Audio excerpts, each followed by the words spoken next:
Hello నమస్తే. నేను ఒక న్యూస్ చూశాను, చాలా సర్ప్రైజింగ్ అనిపించింది. ఏంటంటే ఇండియా టర్కీకి సంబంధించిన చైనాకి సంబంధించినటువంటి 2 ట్విట్టర్ అకౌంట్లని ఎక్స్ అకౌంట్లు బ్లాక్ చేసి మళ్ళీ ఓపెన్ చేశారు. ఇప్పుడు టీఆర్టీ వరల్డ్ అని ఒక టర్కీకి సంబంధించినటువంటి ఎక్స్ అకౌంట్ని బ్లాక్ చేసి మళ్ళీ ఓపెన్ చేశారు. గ్లోబల్ టైమ్స్ అని చైనా వాళ్ళది. వీళ్ళు ఏం చేశారంటే India air strikes 3 flight air జెట్స్ని కూల్చారు పాకిస్తాన్ అని ఒక రాంగ్ ఫేక్ న్యూస్ పోస్ట్ చేశాడు చైనా వాడు, గ్లోబల్ టైమ్స్ వాడు. కాబట్టి ఆ 2 బ్లాక్ చేశారు. బ్లాక్ చేసినప్పుడు వదిలేయాలి కదా, మళ్ళీ ఎందుకు ఓపెన్ చేశారు అర్థం కాల. జిన్హువా అనే దాన్ని ఇంకా అలానే పెట్టారు, కానీ టీఆర్టీ వరల్డ్ గ్లోబల్ టైమ్స్ని భారతదేశంలో ఓపెన్ చేశారు. ఎందుకంటే టర్కీ మీద ఎందుకు మనం అంత సాఫ్ట్గా ఉండాలి, భారతదేశం వాళ్ళతో చాలా హార్ష్గా ఉండాలి. ఇప్పుడు వాళ్ళు టర్కీ వాళ్ళు ఏం చేశారనుకున్నారు? నేను పహల్గామ్ సంబంధించిన యుద్ధం జరిగినప్పుడు అసలు పహల్గామ్లో 26 మంది భారతీయులను చంపినప్పుడు అదే రోజు పాకిస్తాన్ ప్రైమ్ మినిస్టర్ ఈ షబాజ్ షరీఫ్ అనేవాడు టర్కీలోనే ఉన్నాడు. అక్కడ టర్కీ వాళ్ళతో జమ్మూ కాశ్మీర్ గురించి చర్చిస్తున్నాడు అదే రోజు, ఆ 26 మందిని కాల్ చేసిన రోజు. వాడు మొన్న యుద్ధం జరిగినప్పుడు టర్కీకి సంబంధించిన 6 టర్కిష్ మిలిటరీ ట్రాన్స్పోర్ట్ ఎయిర్ క్రాఫ్ట్స్ని పాకిస్తాన్కి పంపించాడు మన మీద యుద్ధం చేయడానికి. టర్కీ వాడు డిఫెన్స్ కార్గోని కూడా పంపించాడు అనేటువంటి ఒక న్యూస్ వచ్చింది. 36 లొకేషన్స్లో భారతదేశం 36 లొకేషన్స్లో టర్కిష్ డ్రోన్స్ తోటి అటాక్ చేయడానికి ప్రయత్నం చేశారు. టర్కీ డ్రోన్స్ అవన్నీ. ఆ డ్రోన్స్ వచ్చినప్పుడు దాని ఆపరేటర్స్ కూడా రావాలి కదా, వాళ్ళందరూ కూడా టర్కీ నుంచి ఆపరేటర్స్ వచ్చారని ఒక రూమర్ ఉంది. అంటే వాడు డ్రోన్లు పంపించి ఆపరేటర్లను కూడా పంపించాడు భారతదేశం మీద అటాక్ చేయడానికి. పాకిస్తాన్కి సపోర్ట్గా టర్కీ వాడు 300 నుంచి 400 టర్కిష్ మేడ్ డ్రోన్స్, సోంగారు ఈహా బ్రాండ్స్, సోంగార్ టర్కిష్ డ్రోన్స్, ఈహా అనేటువంటి బ్రాండ్స్, ఈ 2 కూడా ఆ కింద పడ్డ భారతదేశంలో ఆ డ్రోన్స్ కింద పడ్డాయి కదా, వాటిని ఎతికిస్తే సోంగార్ బ్రాండ్స్, ఈహా బ్రాండ్స్ ఉన్నాయి. ఆ సోహార్ ఈహా అనేవి 2 కూడా టర్కీస్. 300 నుంచి 400 డ్రోన్స్ వాడు పాకిస్తాన్కి పంపించుంటాడు మన ఇండియా మీద దాడి చేయడానికి అని ఒక అనుమానం ఉంది టర్కీ వాడి మీద. ఈ ఒక టర్కిష్ నేవల్ షిప్ ఏదైతే ఉందో భారతదేశం కరాచీ ఎయిర్పోర్ట్ మీద కొట్టినప్పుడు ఆ ముందు రోజే టర్కిష్ నేవల్ వార్షిప్ ఆ ముందు రోజే కరాచీ ఎయిర్పోర్ట్కి వచ్చిందని ఒక న్యూస్ వచ్చింది. ఈ టర్కిష్ ఎయిర్ ఫోర్స్ సంబంధించిన C-130 ఎయిర్ క్రాఫ్ట్ ఒకటి కరాచీ వెళ్ళిందని చెప్పి రూమర్ వచ్చేసింది. ఇప్పుడు పాకిస్తాన్కి కావాల్సిన బాంబులు, ఈ అణు వెపన్స్ మొత్తం కూడా సప్లై చేస్తుంది టర్కీ వాడే. ఇది చూడండి, బేరక్తర్ TB2 అనేటువంటి అకిన్సీ డ్రోన్స్, ఈ 2 డ్రోన్స్ కూడా పాకిస్తాన్కి వాటి టర్కీ వాడే సప్లై చేస్తున్నాడని చెప్పి ఇంటర్నేషనల్ న్యూస్ ఛానల్స్లో వచ్చింది. ఖాన్ 5th జనరేషన్ ఫైటర్ జెట్స్ని కూడా పాకిస్తాన్కి ఇచ్చింది టర్కీ వాడే. రైట్, ఇదంతా చేసే భారతదేశం వాళ్ళ మీద మనోళ్ళు దాడి చేసిన తర్వాత పాకిస్తాన్కి సపోర్ట్గా ఒక నోట్ రిలీజ్ చేశాడు, మేము ఖండిస్తున్నాం భారతదేశాన్ని పాకిస్తాన్ మీద దాడి చేస్తున్నారని చెప్పేసి. వాడే మొత్తం పంపించి భారతదేశం మీద అటాక్ చేయించి మనం రివర్స్ కొడితే మనల్ని ఖండిస్తానని చెప్పాడు టర్కీ వాడు. ఆ ట్విట్టర్ అకౌంట్లు మనం ఓపెన్ చేసేది ఏంది? Why do India very soft and Turkey? I don't understand. Pakistan నుండి చైనాకి సంబంధించిన PL-15 అవి కూడా చైనావి కూడా బయటపడ్డాయి. ఈ చైనా మీద టర్కీ మీద ఈ 2 వాళ్ళిద్దరు బహిరంగంగా పాకిస్తాన్కి సపోర్ట్ చేసినప్పుడు మనం ఎందుకు సాఫ్ట్గా ఉండాలి టర్కీ మీద? I don't know. మోడీ గారు, మీరు చాలా స్ట్రాంగ్గా పాకిస్తాన్ని ఎలా ట్రీట్ చేస్తారో టర్కీని చైనాని కూడా అదే విధంగా ట్రీట్ చేయాలని మేము మోడీ గారిని మేము రిక్వెస్ట్ చేస్తున్నాం. ఇప్పుడు ఈ టర్కీ ప్రెసిడెంట్ వాడు ఎంత డేంజర్ అంటే, ఈ టర్కీ ప్రెసిడెంట్ ఒక యునైటెడ్ నేషన్స్ జనరల్ అసెంబ్లీ అని ఒక మీటింగ్ జరిగింది. యునైటెడ్ నేషన్స్ జనరల్ అసెంబ్లీలోకి వెళ్ళి అక్కడ మన భారతదేశాన్ని చాలా బ్యాడ్ చేశాడు. అక్కడ ఏం ప్రసంగించాడు? Kashmir is still besieged, 8 million people are struck in Kashmir అన్నాడు. అంటే కాశ్మీర్ అనేది ఇంకా బంధకానంలో ఉంది, 8 million కాశ్మీరీలు అక్కడ ఇరుక్కుపోయి ఉన్నారని అన్నాడు. మన భారతదేశాన్ని అంటే మన కాశ్మీర్ మొత్తాన్ని బందీకానంలో ఉంచినట్టుగా చెప్పాడు. అంతేకాదు, ఇంకో మాట అన్నాడు, world should know the sufferings of the Kashmir in India అని ప్రసంగం చేశాడు వాడు 74th యునైటెడ్ నేషన్స్ జనరల్ అసెంబ్లీలో ఈ భారతదేశానికి వ్యతిరేకంగా టర్కీ ప్రెసిడెంట్. ఇంకొక పెద్ద పదం అన్నాడు వాడు, Kashmir is an open air prison అన్నాడు. ఓపెన్ ఎయిర్ జైలు అంట కాశ్మీర్, భారతదేశంలో కాశ్మీర్. ఇన్ని మాటలు అన్నా వాడితే ఏంది మనకు మాటలు టర్కీ అని తోటి, వాడి అకౌంట్ ఏంది మనం ఓపెన్ చేసేది, ఎందుకు why do you so soft and Turkey, I don't understand. వాడు అసలు పాకిస్తాన్ యొక్క ఇష్యూని, పాకిస్తాను మన భారతదేశం మీద జమ్మూ కాశ్మీర్ ఇష్యూని ఇంటర్నేషనలైజేషన్ చేయడానికి ట్రై చేస్తున్నటువంటి ఒక కుట్రదారుల్లో ఈడు కూడా, టర్కీ ప్రెసిడెంట్ కూడా.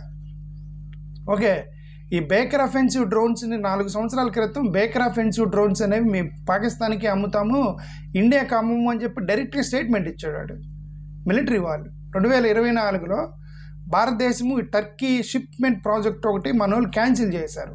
దాన్ని కక్ష పెట్టుకొని వాడు ఇవన్నీ చేస్తున్నాడు. హిందుస్థాన్ షిప్ యార్డ్ లిమిటెడ్ వాళ్ళు కూడా ఏంటంటే టర్కీతో సంబంధించిన కొన్ని అగ్రిమెంట్స్ని క్యాన్సిల్ చేసుకున్నారు వాళ్ళు, డిఫెన్స్ ఏవియేషన్కి సంబంధించి. సో ఇవన్నీ కూడా వాడు కడుపులో పెట్టుకున్నాడు. కడుపులో పెట్టుకొని వాడు భారతదేశం మీద, అఫ్కోర్స్ వాడు పాకిస్తాన్ సపోర్ట్ చేస్తున్నాడు స్టార్టింగ్ నుంచి. వాడు మనకు వ్యతిరేకంగా పనిచేస్తున్నాడండి. ఇప్పుడు టర్కీని గతంలో 2024 ఒక రూమర్ వచ్చింది. అదేంటంటే మన భారతదేశం మన డిఫెన్స్ ఎక్విప్మెంట్స్ భారతదేశం టర్కీ నుంచి తీసుకుంటారు. ఆల్మోస్ట్ $100 బిలియన్ డాలర్స్కి సంబంధించినటువంటి ఇంపోర్టర్స్ మనం టర్కీ నుంచి డిఫెన్స్ మొత్తం తీసుకుంటాం మనం. వాడు సీక్రెట్గా ఒక పాలసీ పెట్టుకొని, వాడు 2024లో డైరెక్ట్గా న్యూస్లో వచ్చింది, సీక్రెట్గా ఒక పాలసీ పెట్టుకొని, మేము ఇండియాకి not a single defence weapon should go to India in the form of exports అని చెప్పి వాడి పేరు Mustafa Murat Sekar, the deputy chairman of the presidency of the defence industry of Turkey. వాడు డైరెక్ట్గా సీక్రెట్గా చెప్తే దాన్ని లీక్ చేశారు బయటికి. లీక్ చేసి అక్కడ మొత్తం సోషల్ మీడియాలో ఇక నుంచి భారతదేశానికి మనం డిఫెన్స్ ఇవ్వకూడదని చెప్పి టర్కీలో సోషల్ మీడియాలో తిరిగితే, ఎవడో ఇంటర్నేషనల్ న్యూస్ పర్సన్ వచ్చి ఇండియన్ ఎంబసీని అడిగితే, లేదు ఇది తప్పు, మీరు వాళ్ళని అడగండి అని మనోళ్ళు తప్పించుకున్నారు. ఓకే, సరే ఏదైనా సరే వాడు అసలు మన భారతదేశానికి డే 1 నుంచి కూడా వాడు వ్యతిరేకంగా పనిచేస్తున్నాడు టర్కీ వాడు. ఇప్పుడు టర్కీ పాకిస్తాన్కి కొంతమంది ఎంప్లాయీస్ని పంపించి సైబర్ క్రైమ్ లాస్ని సెట్ చేయడానికి పాకిస్తాన్కి టర్కీ హెల్ప్ చేసిందని ఇంటర్నేషనల్ న్యూస్లోనే వచ్చింది, పాకిస్తాన్కి హెల్ప్ చేసిందని. ప్రెసిడెంట్ ఇప్పుడు ఎర్డోగాన్ గారు ఎవడైతే ఉన్నాడో, ఇప్పుడు ఎర్డోగాన్ సెక్రటరీ ఒకటి పారామిలిటరీ గ్రూప్ సాడాట్ అని ఒక ఇన్స్టిట్యూషన్ ఉంటుంది. దాని నుంచి భారతదేశానికి చాలా యాంటీ ఇండియా ఆపరేషన్స్ జరిగాయి. ఇప్పుడు సయ్యద్ గులాం నబీ ఫాయ్ అని ఒకడు ఉంటాడు కదా, కాశ్మీరీ బోన్. ఇతను కాశ్మీరీ అమెరికన్ కౌన్సిల్ అని చెప్పి అమెరికాలో ఒక సంస్థ పెట్టి అక్కడి నుంచి వాడు ఇండియాలో టెర్రరిజానికి వాడు ఫండింగ్ జనరేట్ చేశాడు. వాడు కాశ్మీరీ బోన్ కన్విక్టెడ్ ఫెలాన్ వాడు ఇండియాకి వ్యతిరేకంగా ఫండ్ రైజింగ్ చేశాడు. వాటితోటి ఈ యొక్క సడాట్తో సంబంధం ఉంది. సడాట్ అనేది ఈ యొక్క టర్కీకి సంబంధించిన ప్రెసిడెంట్గా రన్ చేసే ఇది. సో వాళ్ళతో ఎందుకంటే why should we be soft and Turkey. ఇప్పుడు ఈ ఫైస్ యుఎస్ బేస్డ్ వాడు ఎవడైతే ఉన్నాడో వాడికి చాలా ఇన్స్టిట్యూషన్తో సంబంధం. వాడు అమెరికాలో ఒక చిన్న ఎన్జిఓ పెట్టే వాడు టర్కీ గవర్నమెంట్కి సంబంధించిన సడాట్ ఎన్జిఓ ఇస్లామిక్ వరల్డ్కి సంబంధించినటువంటి ఎన్జిఓలతో వాడు డైరెక్ట్గా లింక్స్ పెట్టుకొని కాశ్మీరీలకి సంబంధించినటువంటి టెర్రరిజం చేస్తున్నాడు వాడు యుఎస్లో కూర్చొని. అందుకే మొన్న అతను ఏమన్నాడు, president of defence minister of Pakistan, we are doing this dirty work for UK and America for long time 3 decades అన్నాడు కదా. ఇది ఎదవాళ్ళందరూ అక్కడ యూఎస్లోనే కూర్చున్నారు వీళ్ళు. ఇప్పుడు వీడు US based organisation Kashmiri American council అనేది. మన భారతదేశానికి వ్యతిరేకంగా వాడు ఫండ్ రైజింగ్ చేస్తున్నాడు వాడు. ఓకే, ఈ 2014లో మిలిటెంట్స్కి ఫండ్ రైజింగ్ చేసి ఫండింగ్ చేశారు టర్కీ వాళ్ళు అని చెప్పేసి కాశ్మీర్కి వ్యతిరేకంగా ఇంటర్నేషనల్ న్యూస్లోనే వచ్చింది. ఈవెన్ జిహాదీస్ గ్రూప్ని ఆ టర్కీ వాళ్ళు భారతదేశానికి వ్యతిరేకంగా ప్రొటెక్ట్ చేశారు. చాలామందిని వాళ్ళు దాచిపెట్టారు అక్కడ, వాళ్ళు పారిపోయి టర్కీలో దాక్కున్నారని ఒక రూమర్ ఉంది. అసలు వాడి టర్కీ మన కాశ్మీర్లో ఫైట్ చేసినటువంటి టెర్రరిస్టుల్ని టర్కీ వాడు ఒక పేరు పెట్టాడు వాళ్ళకి. వాడు హెర్బింగర్స్ ఆఫ్ ది మహదీ అని చెప్పి పిలిచాడు వాళ్ళని. ఈ మహదీ అనేది ఇస్లామిక్ ఆ యొక్క ఖురాన్లో ఒక గుడ్ క్యారెక్టర్, అంటే ఒక ఇస్లామిక్ ప్రాఫిట్ ఒక క్యారెక్టర్ అన్నమాట. ఆ క్యారెక్టర్ పేరుతోటి కాశ్మీర్లో దాడి చేసినటువంటి వాళ్ళకి ఆ పేరు పెట్టాడు ఈ టర్కీ వాడు. వాడు అంత డేంజరస్గా ఉంటే ఆడి అకౌంట్ ఏంది మనం ఓపెన్ చేసేది మోడీ గారు, లేపేసేయక వాడిని. ఏది ఒక ట్విట్టర్ అకౌంట్ హ్యాండిల్ క్యాన్సిల్ చేయలేము, వాడిని బ్లాక్ చేయలేము. మనం ఎక్కడ వాళ్ళని మనం యుద్ధం చేయాల్సినటువంటి టైంలో చిన్న సాఫ్ట్ కార్నర్ చూపించాల్సిన అవసరం లేదు ఇక్కడ ట్విట్టర్ అకౌంట్ల దగ్గర ఇక్కడ. ఓకే, అసలు భారతదేశానికి ఒక ఎకనామిక్ కారిడార్ ఒకటి పెట్టింది గతంలో. Economic corridor Middle East via India route sea and rail road వేయాలని మిడిల్ ఈస్ట్కి అని చెప్పి భారతదేశం ఒక అగ్రిమెంట్ పెట్టుకుంటే వీడు డైరెక్ట్గా బహిరంగంగా చెప్పాడు, మా టర్కీలో నుంచి వెళ్లకుండా ఇండియాని అడ్డుకుంది కాబట్టి మేము ఆ ప్రపోజల్ ఒప్పుకోవట్లేదు, మేము వీఆర్ ప్రపోజింగ్ ఎనదర్ అని చెప్పి వయా టర్కీ ఒక ప్రపోజల్ కారిడార్ కాంపిటీటర్గా పెట్టిండు వాడు భారతదేశానికి వ్యతిరేకంగా. ఇంత చేసే టర్కీ తోటి ఏంటి మనం వాళ్ళు ఇమ్మీడియట్గా నరేంద్ర మోడీ గారికి రిక్వెస్ట్ ఏంటంటే, నరేంద్ర మోడీ గారు ఇమ్మీడియట్గా మీరు కొన్ని పనులు చేయండి ఈ టర్కీని దెబ్బకొట్టడానికి. ఈ ఇండిగో కోడ్ షేర్ పార్ట్నర్షిప్ ఏదైతే ఉందో, ఇండిగో ఎయిర్లైన్స్ వాళ్ళకి కోడ్ షేర్ పార్ట్నర్షిప్ ఉంది టర్కిష్ ఎయిర్లైన్స్తో, దాన్ని ఇమ్మీడియట్గా క్యాన్సిల్ చేసేయండి. ఈ కోడ్షిప్ పార్ట్నర్షిప్ అంటే ఏం లేదు, ఇప్పుడు ఒకే టికెట్, ఒకే సీటు, ఒకే ఫ్లైట్కి ఒకే ఫ్లైట్ నెంబర్ ఒకటే ఉండిద్ది, సీట్ నెంబరు ఒకేసారి బుకింగ్ చేసుకుంటారు. కాకపోతే ఏంటంటే వాళ్ళు వేరే టర్కీ రూట్లో వెళ్తారనమాట. ఆ టర్కీ రూట్లో వెళ్ళినప్పుడు 2 ఫ్లైట్లు వెళ్తాయి. ఇప్పుడు ఇండియా నుంచి టర్కీకి ఒక ఫ్లైట్ అయితే అటు నుంచి ఆ పార్ట్నర్షిప్ పెట్టుకుంది ఇండిగో వాళ్ళు. ఆ ఇండిగో దాన్ని ఇమ్మీడియట్గా క్యాన్సిల్ చేయండి. వాడు కొన్ని కోట్ల రూపాయల లాభం వస్తుంది మన భారతదేశం వల్ల ఆ టర్కీ ఎయిర్లైన్స్ వాడికి. ఈ ఇండిగో వల్ల అవసరమా మనకి అది వాడికి ఇవ్వటం? ఈ ట్రావెలర్స్ మొత్తం కూడా ఇస్తాంబుల్ అని చెప్పి ఈ సినిమా షూటింగ్లు మొత్తం ఇస్తాంబుల్లో చేస్తూ ఉంటారు. వాడికి కొన్ని వేల కోట్ల రూపాయలు మన వాడికి లాభం ఏంటి, వాడు బిజినెస్ చేయటం ఏంది, మన డబ్బులు తీసుకుని పోయి పాకిస్తాన్ వాడికి ఎయిర్లైన్స్ సప్లై చేసి తిరిగి మన మీద వేయటం ఏంటిది.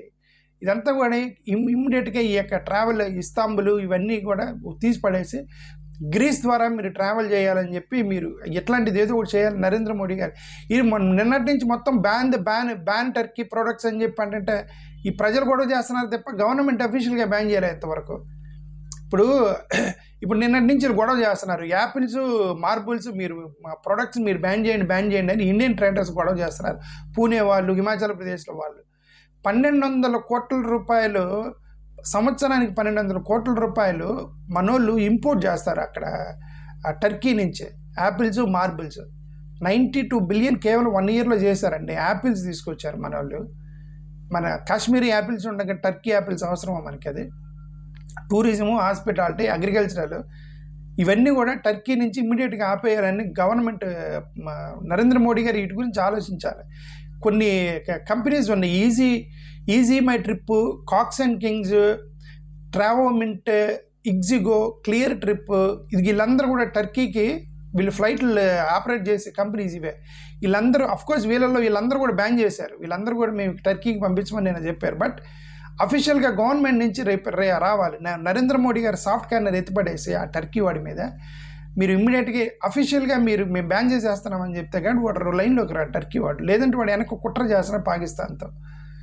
ఓకే, ఇప్పుడు సెలబీ అని ఒక కంపెనీ, సెలబీ ఏవియేషన్ ఒక కంపెనీ ఉంది టర్కీ వాడిది. వాడు 8 నగరాల్లో వాడు ఎయిర్లైన్స్లో పనిచేస్తున్నాడు. ఢిల్లీ, ముంబై, చెన్నై లాంటి వాటిలో ఎయిర్లైన్స్లో సెలబీ ఏవియేషన్ పనిచేస్తుంది అక్కడ. They are working in our airports.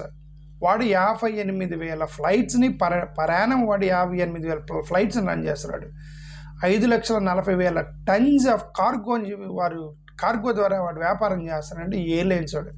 7,800 employees మన భారతదేశంలో సెలబీ ఏవియేషన్ దగ్గర పనిచేస్తున్నాడు. అతి పెద్ద 75% వాడు ఇంటర్నేషనల్ బిజినెస్ చూస్తే 25% వాడు నేషనల్ బిజినెస్ కూడా చేస్తున్నాడు టర్కీ వాడు సెలబీ ఏవియేషన్ ద్వారా. మీరు ఇమ్మీడియట్గా మోడీ గారి కనుక దాన్ని క్యాన్సిల్ చేసేస్తే, అసలు వాడిని బ్లాన్ చేసేస్తే వాడు పెద్ద దెబ్బ పడిపోద్ది టర్కీకి. ఓకే, మనోళ్ళు హోటల్ రూమ్స్ ఇవ్వకుండా వాళ్ళు ఎన్ని రిసార్ట్స్ ఇవన్నీ బ్యాన్ చేసి పడేస్తే పోతుంది.